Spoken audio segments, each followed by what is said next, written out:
Амаль усё жыццё Надзея Трофимовна пражыла сама. Працавала ў калгасе і лясгасе, трымала гаспадарку. Пенсіянерка узгадвае, калісьці шумна праводзілі вольны час, любіла спяваць і танцаваць, а зараз у яе вёсцы амаль не засталося жыхароў. Тяжело робила, тяжело жити було, бо сама ніхто не допомагав, нікого нема розвитку.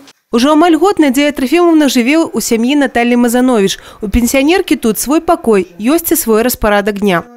Встану, одеваюся, умываюся, от їжджу, на двор вивезуть, мене на дворі посиджу до обіда, а з обіда вже привезуть, віддихаю, трохи віддихну і знову сиджу.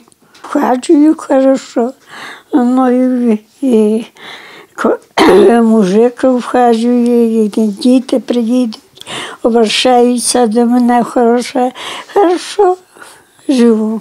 Наталья Владимировна племянница Надзеі Трофимовны. Гэта зараз бабуля адчувае сябе нядрэнна, азначае гаспадыня дома. Разам нават могуць прагуляцца па двары. А ў мінулым снежні такіх добрых перспектыў не было. Надзея Трофимовна трапіла ў бальніцу з пераломам нагі і ўжо не магла хадзіць. І тады на сямейным савеце вырашылі забраць бабулю да сябе. Страшно было сразу. А теперь мы уже привыкли, мы уже одна семья, она нам как малый ребенок теперь, просто вот покормить, одеть, вывести на улицу, умыть, помыть, постирать. Ну, это ж несложно, в принципе. Но, ну, что такому человеку надо? Немножко любви, немножко тепла, немножко заботы. Она счастлива. Доўгі час Наталья Владимировна працавала медсестрой у рэанімацыйным аддзяленні Драгічынскай бальніцы, таму ведае, як аказваць неабходную дапамогу. Да таго ж гаспадыня ўпэўнена, сям'я для кожнага чалавека самае галоўнае ў жыцці.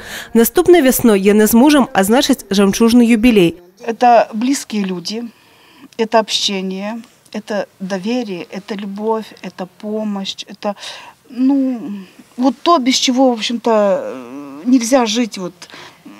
Это заботиться о ком-то надо. Я вообще и по работе своей привыкла всю жизнь заботиться. И я без этого, наверное, не могу. И мы как-то вот у нас вот и дети так воспитаны. Замяшчальныя сем'і для нашай краіны форма новая, але перспектыўная, азначаюць у абласным камітэце па працы, занятасці і сацыяльнай абароне. Трапіць у замяшчальную сям'ю могуць паўналетнія інваліды першай і другой групы, а таксама адзінокія пенсіянеры ад 70 гадоў. Для жадаючых стаць сям'ёй бабулі ці дзядулі свае патрабаванні.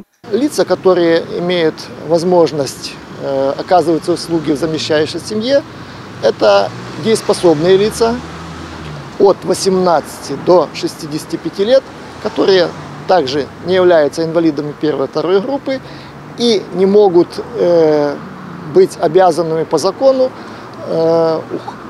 ухаживать за первой категорией людей. Памочнікам таксама штомесяц выплачваецца грашовая дапамога ў эквіваленце бюджэту пражытковага мінімуму. У дагаворы аб сумесным пражыванні вызначаюцца дадатковыя умовы. Да прыкладу, агульнае месца пражывання ў жыллі памочніка або падапечнага. Пакуль у Брэскай вобласці створана 4 замяшчальныя сям'і у Вацевіцкім і Пружанскім раёнах, Драгічыне і Пінске. Але спадзяюцца ў камітэце, з цягам часу іх стане значна больш. Еўгенія Марос, Тыгран Акапян, тэлерадыёкампанія «Брэст».